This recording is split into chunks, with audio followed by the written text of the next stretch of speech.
I'm Owen Big Glen. This is the Inside Edge video blog. Okay, it's Saturday, so let's just do a motivation blog here. Some of the things that are on my mind, some things that I've been reading. It'll probably meander a little bit, but I'm going to try and keep this to about 6 or 7 minutes as I go on to 20. But a few things. I tweeted out a couple months ago my COVID reading list. I read a ton of books this past winter. I think I'm up to about 26 books that I read. Some of them I reread. I really buckled down and did a lot of reading. I've still got a bunch of books I'm reading now. So I'm always, reading I love autobiographies, business books on investing, motivational books. I tweeted out, I think, about 15 books that I had ordered from Amazon. You guys can see it in there. Everything from, there's some serious stuff in there, some business stuff, investing, but then I have a lot of light stuff in there as well on musicians that I was reading. I read a number of autobiographies. I read several on Van Halen and Eddie Van Halen. One of the people I have huge respect for, probably arguably one of the greatest guitar players ever, unfortunately passed away last year. One of the things that I take away from a lot of these books, and I read several on Eddie Van Halen, you always take away a few things with these guys. Their success doesn't come overnight, that's for sure. And they weren't, sure, a guy like him was blessed with incredible talent, God-given talent, but he also put in 20 or 30,000 hours honing that before they cut their first album. They also had an incredibly strong work ethic, and you find that with a lot of these autobiographies you read on singers and in groups. The real successful ones never stop working. And back in the 70s and 80s with some of these groups, it was crazy. They would put out an album every year for 10 years straight. Nowadays, they don't get anywhere near that if you put out an album every 2 or 3 years. But they put out albums, made big bucks in album sales, and then toured nonstop, and then went back in the studio and started all over again. They do that for decades. It was just a crazy strong work ethic. And, I've talked about this before in a couple of books that I've read and some blogs and some podcasts that I listen to. I'll just refresh you guys to it again, especially living in Vancouver here, because this is a tough city to make it in, just like it is in New York or Southern California or London or any expensive city. Not only do you have to be, pulling down a pretty good career, having a pretty good job or side hustles, it's an expensive city to live in, either to own or rent in, for food, entertainment. You've got to be, as I say, you're rising above the general masses to live in a city like Vancouver. And, there's one, I was telling people a while back, I was reading a book on psychology, and this guy was also on the Tim Ferriss podcast. And he was saying that, there's essentially a couple of different types of people, to keep it simple. And he said, some people are wired for accomplishments. Others are wired for entertainment. And I think that is true amongst the people I know and myself and some of my colleagues and mentors.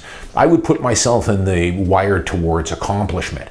Always try to get better, work on myself in a variety of different areas. And I suggest you guys do that too, what I call optimizing your life. So if you're, for me, a realtor, it's getting better at my job. How can I represent my clients better? What new marketing initiatives can I take on to expose these homes? How can I, streamline and run my business more effectively? How can I become a better salesperson?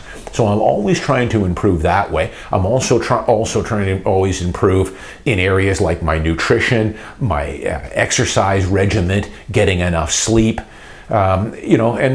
the awards and accolades that I've gotten, are the proof of that.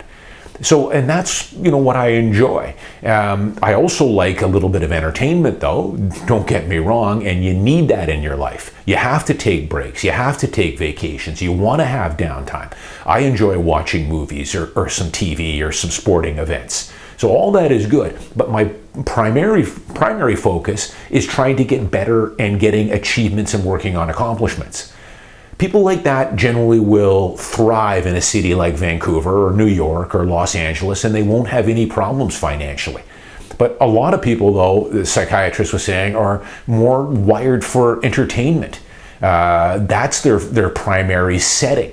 And for those people, nothing wrong with that. It's whatever makes you happy. But I would say that if you're living in a city like Vancouver and wired for entertainment, or any expensive city, it's going to be difficult.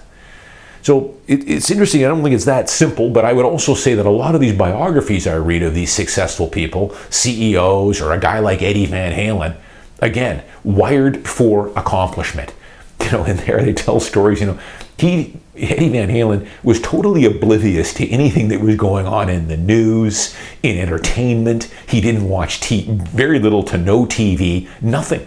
He was focused on becoming the world's greatest guitar player. That's what his whole life was about, achievement and getting to the top of his craft. When he first met, his ex-wife at the time, Valerie Bertinelli, she was a big TV star. He didn't have a clue who she was. No idea. She was on the #1 show in America, and he didn't have a clue who she was until somebody told him. That's what people who are wired for accomplishment are like. The other things I'll just quickly talk about too is, again, I pound this home too, trying to always get better. I'm always looking for ways, to learn more.